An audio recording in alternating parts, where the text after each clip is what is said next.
Hello and welcome to another edition of Another Book Review. This week I'll be reviewing Christopher Ryan's nonfiction work, Civilized to Death. I'll talk real briefly about the author, go into what the book is about, things I liked about it, things I didn't like about it, who I'd recommend the book to, and finish off with what I'll be reading for next time. Christopher Ryan is an author still probably best known for his work Sex at Dawn, which looked at the monogamy or lack thereof of pre-agricultural hunter-gatherer societies. For the rest of this video, I'm probably going to just use the terms hunter-gatherer and pre-agricultural interchangeably. He does so in this book. I'll just do that. I realize that there are some differences between the two groups, but I'll probably just use those interchangeably for just the sake of convenience on my end. But that's probably still, to this date, his best known work, Sex at Dawn, which I have not read, but I know there was a lot of rebuttal and controversy when it came out. And there were books that were actually written in response to it to refute some of its points. This book, Civilized to Death, is actually a pretty quick read, but it's very heavy, and there's a lot of ideas in it that I think are worth examining. I'll try to keep this talk streamlined for the sake of this video, so I'll probably only touch on a few things, but there's a lot there in a relatively slim book. His overall hypothesis is the idea that hunter-gatherer societies were healthier, happier, smarter than people today, that through civilization and technology, that the average man has kind of become miserable for disregarding a lot of the things that were central to the lives of hunter-gatherer societies.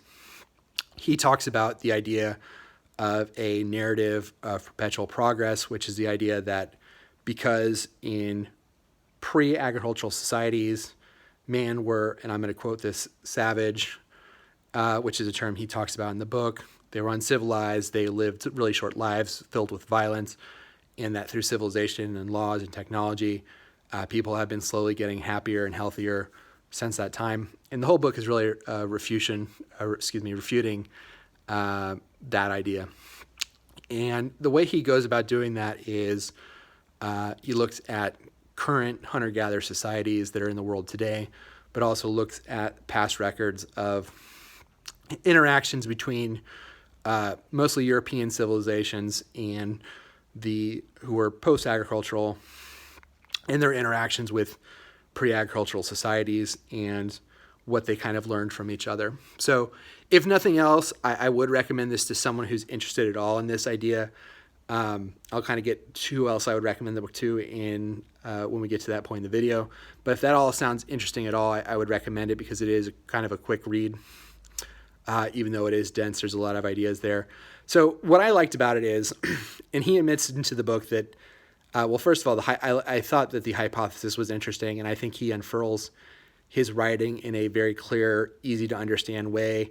I think he ties it to I'm a middle-class American, so I think he was writing mostly for my audience, but even in reading it, I could tell that some of the things that he raises as far as ills of society today I related to, and he is also, it sounds like, a middle or well-to-do American, so we have a lot of similar travels and backgrounds and understanding. So I thought that he wrote it really, he doesn't write from an academic standpoint, it's very much a pick it up and read it and relate it to your own life type of work, and I thought that for that it was well done. I think he uses some examples in kind of refuting the overall philosophical idea that the people are kind of constantly getting better through civilization and technology and all these things. From an evolution standpoint, he points to the fact that people who would make that argument that life is getting better because life in pre-agricultural societies was dangerous and worse off, those people will point to chimpanzees as a common ancestor of humans. And if you study chimps, they're usually violent and dominant and hierarchical.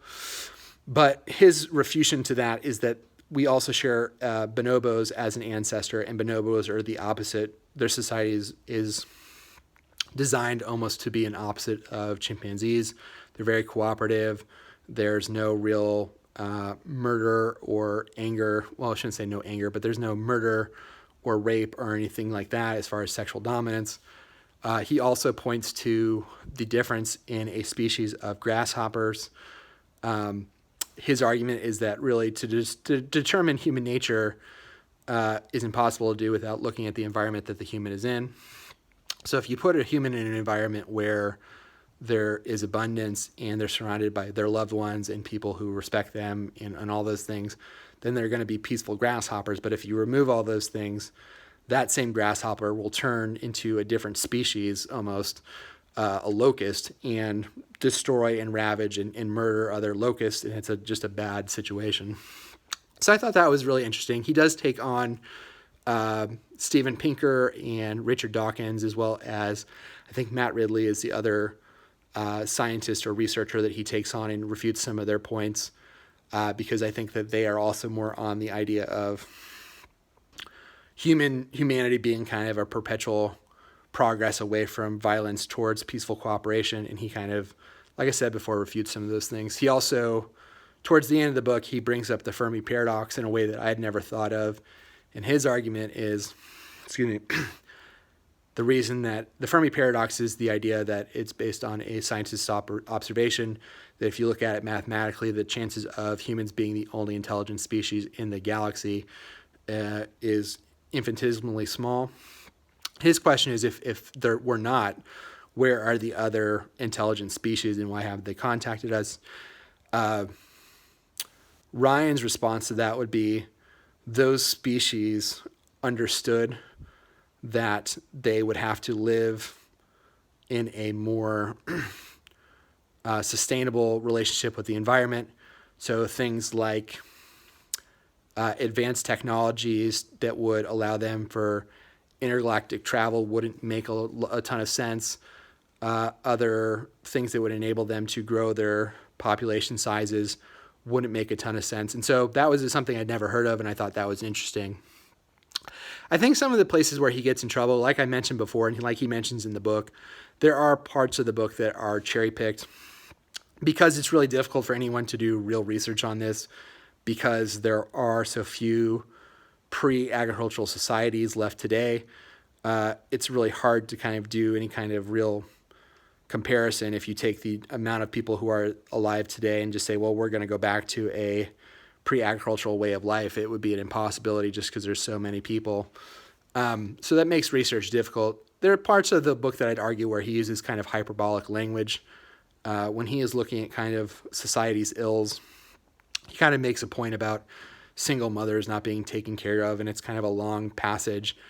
And I think for a lot of people, they would look askance at that. And he also mentions kind of elderly people not being taken care of. And I think that's also kind of a cultural thing where in some cultures, I think that's more true than others.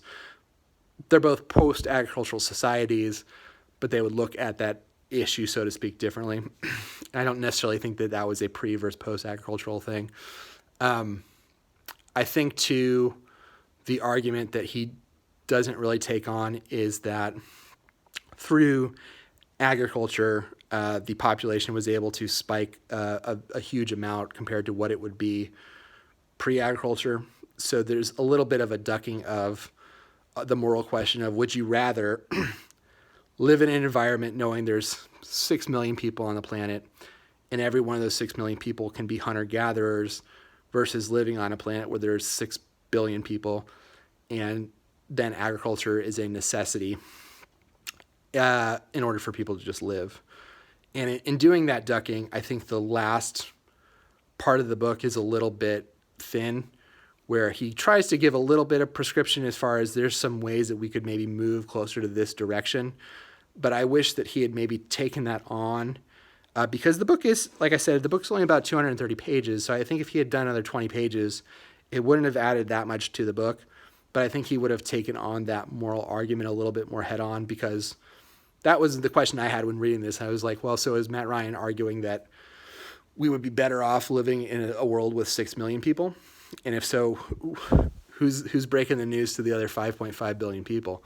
But it reminded me, there's a television show called Sliders back in the 90s, where one of the worlds that they go to, the population is so low that basically every person who is alive lives what we would call a high income. So everyone shares resources. There's no crime. There's none of those things. But the population of like San Francisco is like 100,000 people. as opposed to, I think there's millions and millions of people who live in San Francisco today. So I think that moral argument has a place in this book, and it's not there. So that was a little frustrating. But overall, it's a quick enough read. If that interested you at all, I would check the book out. He also has a podcast on the Joe Rogan Experience where he's interviewed for about an hour that was really interesting, so I checked that out too. For people who I think that they would enjoy this, if you enjoy reading from Richard Dawkins, from Steven Pinker, if you enjoy Matt Ridley, if you read Ishmael by Daniel Quinn, he quotes that book in this book.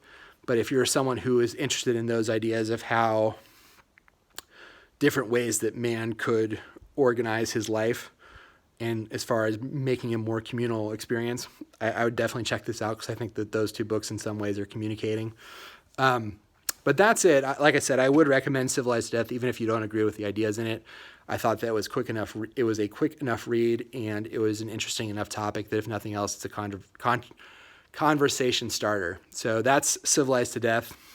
I apologize to everybody. I know I was going to read Summerland by Michael Chabon last time for this video, and it just didn't happen. I am about 60% of the way through, and I plan on getting this out maybe the next week or so, fingers crossed. So next time I will be reading Michael Chabon, Summerland. So until next time, bye.